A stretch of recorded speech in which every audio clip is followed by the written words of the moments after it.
Hello friends, आपका प्रयास food craft पे स्वागत है।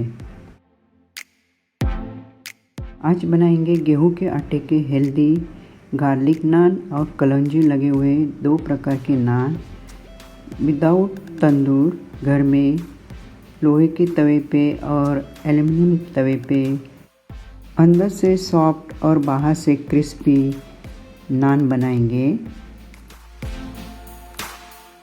नान का आटा बनाने के लिए मैंने परात में 1 कप गेहूं का आटा लिया है। फिर उसी में हाफ कप गेहूं का आटा ऐड किया है। अब उसमें 1 स्पून शुगर पाउडर को ऐड किया। उसके बाद half tea spoon baking powder, 1/4 teaspoon baking soda और 1 टीस्पून नमक अपने स्वादानुसार कम ज़्यादा आप डाल सकते हैं। फिर सभी ड्राई इंग्रेडिएंट्स को अच्छी तरह से मिक्स करके लेना है।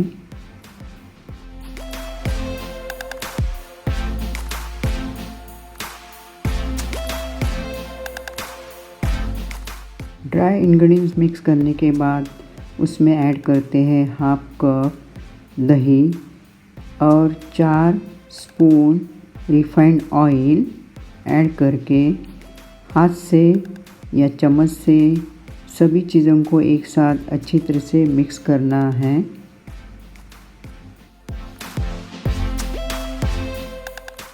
ड्राई और वेट इंग्रेडिएंट्स को एक साथ मिक्स करते वक्त आपको लगेगा उसमें और थोड़ा पानी ऐड करना है। तब मैंने आधा कप पानी लिया है और थोड़ा थोड़ा ऐड करना है। जैसे रोटी का आटा गूंथते हैं उसी तरह आटा गूंथ लेना है।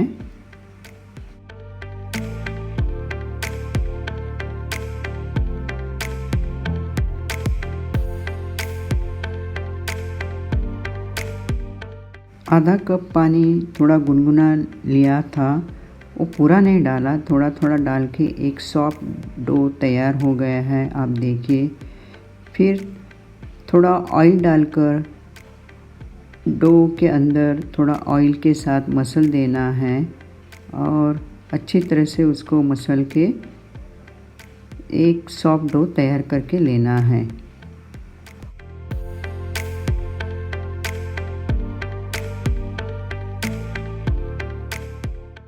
यहाँ आप देख सकते हैं आटा अच्छी तरह से नरम मतलब सॉफ्ट हुआ है। अब उसके ऊपर ऑयल लगाकर 1 घंटे के लिए बंद करके रखते हैं रेस्ट करने के लिए। ऑनियन सीड, उसको कलौंजी कहते हैं, उसको निकाल के लिया है।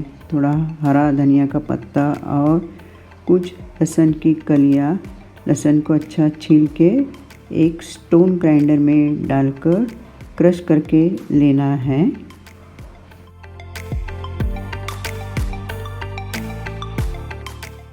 एक घंटे के बाद आटे को चेक करते हैं, अच्छी तरह से रेस्ट हुआ है।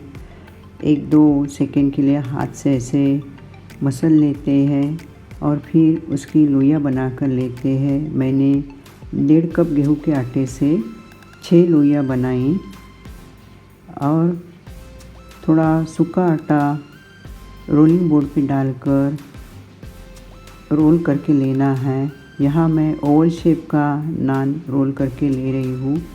आप चाहे तो राउंड शेप का भी कर सकते हैं। नान को ज़्यादा मोटा या पतला नहीं बेलना है।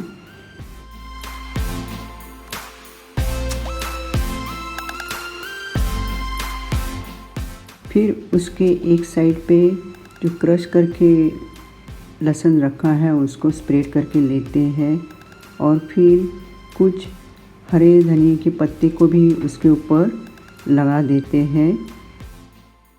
रोलिंग पिन पे थोड़ा सूखा आटा स्प्रिंकल करके रोलिंग पिन से 2 या 3 बार ऐसे बेल लेना है। उससे हरा धनिया और लहसुन अच्छी तरह से नान पे फिक्स रहेगी। फिर उठाकर साइड में मैंने एक प्लेट रखी है, उसके ऊपर पलट लेना है और जो प्लेन साइड है जिस पे कुछ लगा नहीं है उसके ऊपर ब्रश की सहायता से या चम्मच की सहायता से पानी लगा कर लेना है।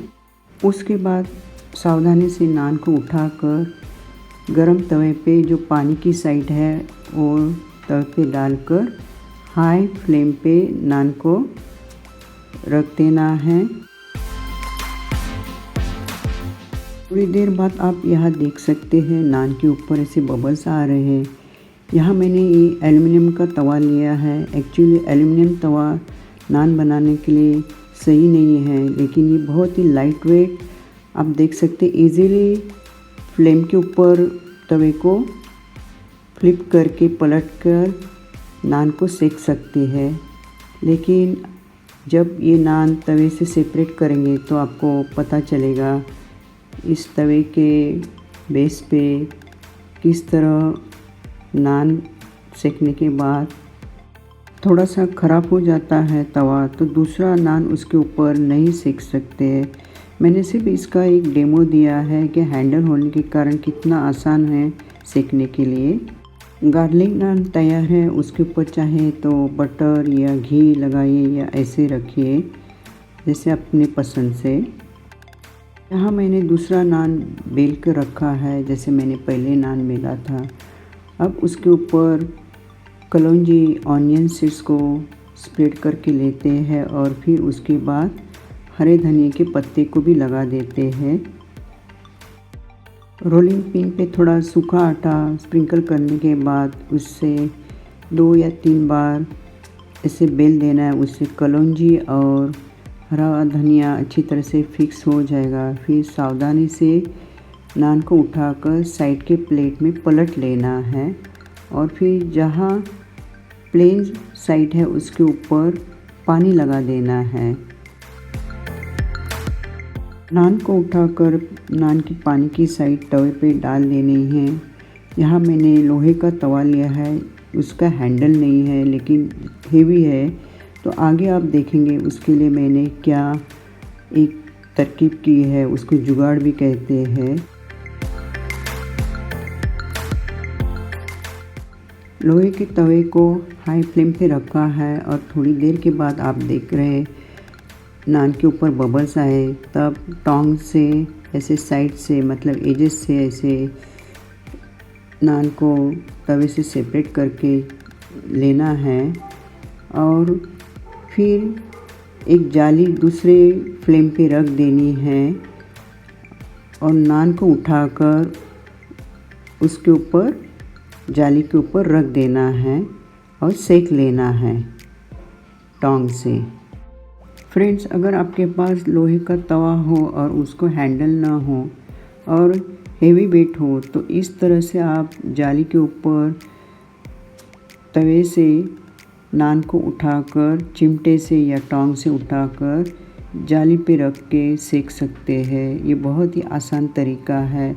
अब देखिए तवा दूसरे फ्लेम पे है, वहाँ मैंने दूसरा नान डाल दिया है। तब तक उसके जो पानी की साइड है नान की वो अच्छी तरह से सेक जाएगी, मतलब डन हो जाएगी।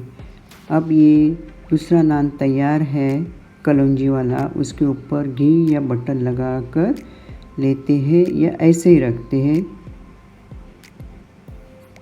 यहाँ आप देख सकते हैं जाली के ऊपर नान अच्छी तरह से सेका हुआ है और दूसरी साइड भी अच्छी तरह से डन हुई है जो तवे पे थी।